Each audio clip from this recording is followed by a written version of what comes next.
Sa kauna-unahang pagkakataon, inamin ng aktor na ito ang naging relasyon niya sa sikat na actress-host na si Tony Gonzaga.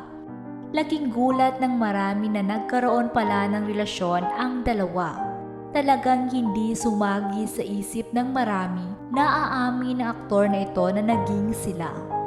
Ito daw kasi ang unang pagkakataon na isinapubliko iyon. Isa si Tony Gonzaga na labis na hinahangaan sa showbiz pagdating sa pakikipagrelasyon.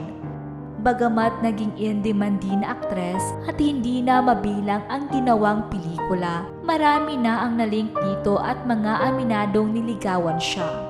Ngunit sunod-sunod din daw ang pambabasted niya sa mga ito. Isa sa mga aminadong nabasted ni Tony ay si Luis Manzano. Nalink rin si Tony sa mga naging ka-love team niya na sina Piolo Pascual at Sam Melby. Pero wala siyang kinumpirma na mga nakarelasyon niya ito. Tanging ang relasyon lang niya sa asawa ngayon na si Derek Paul Soriano ang pinablik na aktres. Pero ngayon, ang mismong aktor na si Eric Fructuoso na ang nagsapubliko ng nakaraan nila ni Tony Gonzaga. Sa pag-guest ni Eric sa GMA show na Sarap Dipa, itinanong sa kanya ni Carmina kung may katotohanan nga ba na nagkaroon sila ng relasyon ni Tony.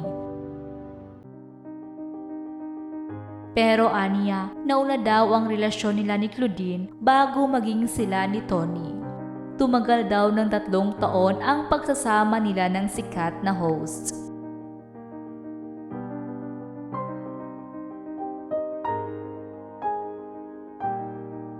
Nang tanungin ni Carmina kung bakit sila naghihiwalay ng mga nakarelasyon niya.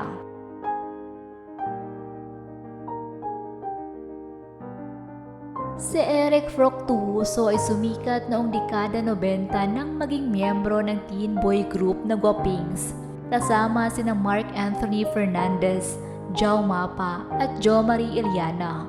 Ngayon nga si Eric ay isa ng family man, simpleng pamumuhay ang mayroon siya ngayon. Kamakailan lamang nang kinulat ni Eric ang netizens nang mag-post siya na nagdadrive ng isang tricycle.